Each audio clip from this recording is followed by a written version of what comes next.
Hello জনগণ, কী অবস্থা তোমাদের? আশা করি তোমরা অনেক অনেক ভালো আছো। আজকে কিন্তু পহেলা বৈশাখ, এই জন্য আমি ঘোরাঘুরি করার জন্য আসছি। আমি একদমই আসবো না, আমার মেয়ের জেদ করছে, এই জন্য আসছি। আজকে আসছি বরেন্দ্র বিশ্ববিদ্যালয়।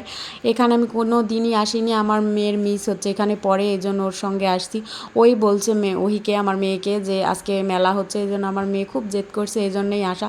তো এগুলো পালন টালন আমি কিচ্ছু করি না, তো এমনি আসছি মেলা দেখার জন্য। তো মেলাতে এত পরিমাণ মানুষ, কি বলবো। তো এই মেলাতে শুধু মেয়েরা ছিল না, ছেলেরা বেশি ছিল, মেয়েরা কম ছিল।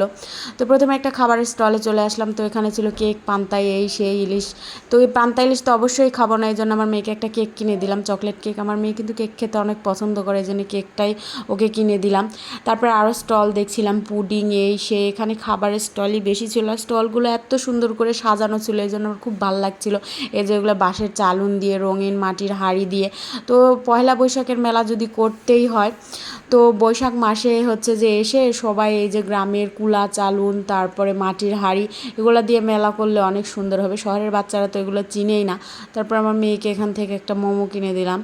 তো এখানে খাবার স্টলই বেশি ছিল, আর এখানে ছিল জুয়েলারি। তো হাতের বানানো চুড়ি ছিল, এগুলো তো আমি বাসা বানাতে পারি, বানিয়ে এভাবে স্টল দিলে অনেক বিক্রি হবে। তারপরে এখানে ছিল পান্তা ইলিশ, যেটা আমি খাবোই না, অনেকে খাচ্ছে মজা করে, ভর্তা পান্তা ইলিশ। তো এটা অন্য দিন খাবো, আজকে খাওয়ার দরকার নাই।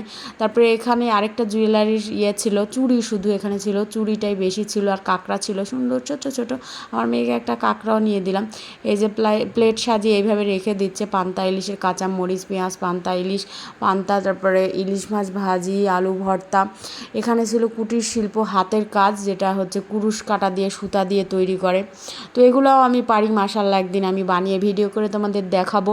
তো এখানে চালুন দিয়ে 1432 নববর্ষ, শুভ নববর্ষ লেখা ছিল। তো চালুন, তারপরে রঙিন মাটির হাঁড়ি দিয়ে করছে, খুব সুন্দর লাগছিল।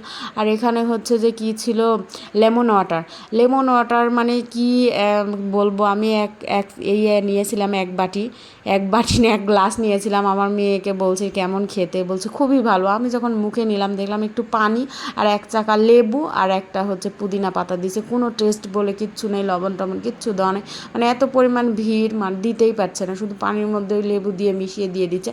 এখানেও ছিল জুয়েলারি। তো ভালোই লাগলো, ছোট্ট আকারে এই মেলাটা হয়েছিল। তবে রাজশাহী কলেজই বেস্ট, এখানে সবুজ আর সবুজ ছিল। এই হচ্ছে বিশ্ববিদ্যালয়ে গাছপালা খুবই কম, মানে নতুন তৈরি করছে। আর এখানে সাংস্কৃতিক অনুষ্ঠান, নাচা গানা, এই সেই হবে। এতক্ষণ আমি অবশ্যই থাকবো না, এটা হচ্ছে বিকালে হবে।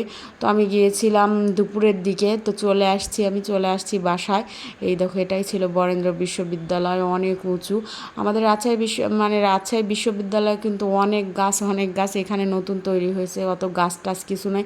আমাদের রাজশাহী কলেজে প্রচুর গাছ এবং প্রচুর সবুজ। আমি ওখানেও যাব, এখানে আমি অনেকক্ষণ দাঁড়িয়েছিলাম, এখান থেকে একদম পুরোটা সবুজ দেখা যাচ্ছে, কোনো বিল্ডিং নাই, কিচ্ছু নাই, শুধু সবুজ আর সবুজ, এটা মানে চোখের শান্তি। আর এখানে এই দুজন দাঁড়িয়েছিল, আমি ভাবছি দুইজনই মেয়ে, তারপরে দেখছি একজন ছেলে একজন মেয়ে। তারপরে আমি চলে আসছি আমার কলেজে, রাজশাহী কলেজে, যেখানে পদ্ম পুকুরে হচ্ছে যে পদ্ম আমি কলি দেখছিলাম, কোনো দিন ফোটা দেখিনি। তো আজকে মাশাআল্লাহ দেখছি সব পদ্ম ফুটে গেছে। তারপরে এখানেও কয়েকটা স্টল ছিল খাবারের। তো দেখে বাড়ি চলে আসবো। আজকে এই পর্যন্ত, আল্লাহ।